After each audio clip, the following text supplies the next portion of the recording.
তো hello dear student, কেমন আছো? আই হোপ প্রত্যেকে ভালো নয়, ভীষণ ভালো আছো। আজকে আমরা কোষে দেখি 23.3 এই চ্যাপ্টারের 9 দাগের এর যে প্রথম কোশ্চেনটা রয়েছে, যদি 3x equal to cosec alpha এবং 3/x equal to cot alpha হয়, তাহলে 3 into x square minus 1/x² এর মান অপশন এ আছে 1/27, অপশন বি আছে 1/81 এবং অপশন সি আছে 1/3, অপশন ডি আছে 1/9। সো মাই ডিয়ার ওয়াটসন, এখন এই চারটা অপশনের মধ্যে কোন অপশনটা ঠিক হবে সেটাই আমাকে করতে হবে। ওকে, চলো ফটাফট করে সময় নষ্ট না করে প্রথমে আমরা ক্যালকুলেশন করার দিকে একটু ধ্যান দিই। চলো বইয়েতে কি দিয়েছে দেখো, এক একটা করছি। 3x ইকুয়াল টু কি কসেক আলফা, বেশ এটা দিয়ে রেখেছে। আর কি দিয়ে রেখেছে? 3/x ইকুয়াল টু কি কট আলফা, এটা দিয়ে রেখেছে। আচ্ছা, এরপর আমাকে করতে কি হবে? দেখো আলটিমেট আমাকে করতে এটাই হবে যে 3 into x square minus 1/x², এই কাজটা করতে হবে। হ্যাঁ ঠিক আছে, করব, কিন্তু করতে গেলে এখানে একটা এখানটা একটু করে দেখে নিই কী করা যায়। 3 সঙ্গে x² গুণ করব, হ্যাঁ তাহলে কি হবে 3x² হবে, বেশ। আবার 3 সঙ্গে মাইনাস 1/x² গুণ করলে 3/x² হবে, বেশ। এটা কিন্তু রাফ, এটা অঙ্ক না, তাহলে এই জায়গায় আমাকে পৌঁছাতে আলটিমেট হবে। বেশ ঠিক আছে, পৌঁছে যাব, কোনো অসুবিধা নেই। তো এই জায়গায় পৌঁছাতে গেলে আমাকে ফার্স্ট অফ অল যে কাজটা করতে হবে, শুরু করছি এখন। 3x equal to cosec alpha, বেশ। এবারে বোথ সাইডকে যদি আমি স্কোয়ার করি কি পাবো? 9x² পাবো, হ্যাঁ পাবো। ইকুয়াল টু কি কস স্কোয়ার আলফা পাবো, এই সরি কস বলছি, কসেকের স্কোয়ার আলফা। ব্র্যাকেটের মধ্যে কি লিখবো? উভয় পক্ষকে বর্গ করে পাই, বর্গ করে পাই। ওকে, বেশ বুঝে গেল। এবার দেখো ধ্যান দিয়ে একটা জিনিস কি দেখবে, এই যে 9x² আছে, আমার দরকার কত? 3x²। হ্যাঁ ঠিক, এখানের মধ্যে 9টাকে যদি আমি ভাঙি কি পাবো? 3 ইন্টু 3 ইন্টু x²। হ্যাঁ ঠিক, দেখো 3 3 9 হয়, তার মানে আমি ঠিকই করলাম, ডান দিকে যেমন আছে তেমন রেখে দিলাম।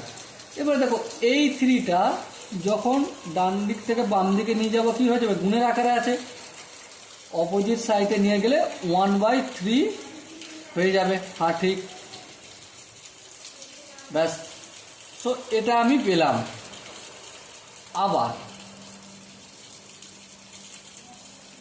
আবার দেখো কোশ্চেনে কি বলে রেখেছে, 3/x equal to cot square alpha.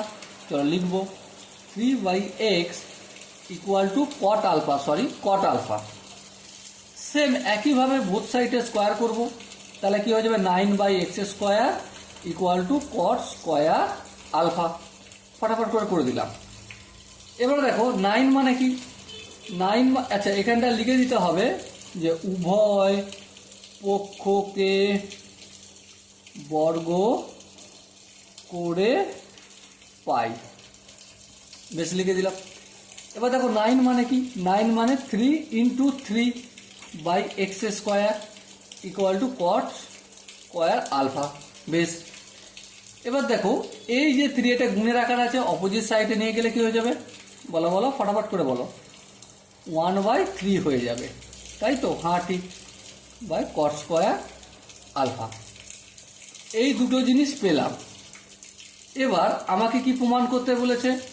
বইতে দেখো কোশ্চেনে দেওয়া আছে 3 ইন্টু x² মাইনাস 1/x², তাহলে 3 into x² minus 1/x²।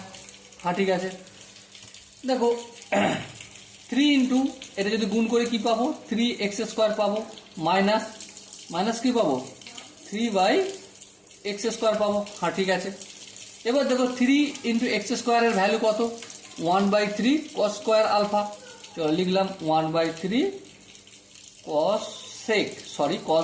cosec square alpha minus 3/x² value কত পাবো? দেখো 3/x² value 1/3 cot square alpha. চলো লিখলাম 1/3 × cot স্কোয়ার আলফা। সো আশা করি প্রত্যেকের এই জায়গাটা বোঝা গেছে, শুধুমাত্র ভ্যালুগুলো পুট করেছি আর কিছু করিনি। এবার দেখো বুথ জায়গা থেকে, দুটো জায়গা থেকে আমি 1/3 যদি কমন নিই তাহলে 1/3 × cosec square alpha minus cot square alpha. হ্যাঁ ঠিক আছে। এবার দেখো 1/3 ইন্টু এই যে cosec square alpha minus cot square alpha, এর ভ্যালু কত? 1। সো 1/3কে 1 দিয়ে গুণ করলে 1/3 পাবে। সো মাই ডিয়ার ওয়াটসন, এবার বলো কোন অপশনটা সঠিক হবে? অবভিয়াসলি এখানে যে সি এর অপশনটা রয়েছে, সি এর অপশনটা ইজ দ্য রাইট অ্যান্সার।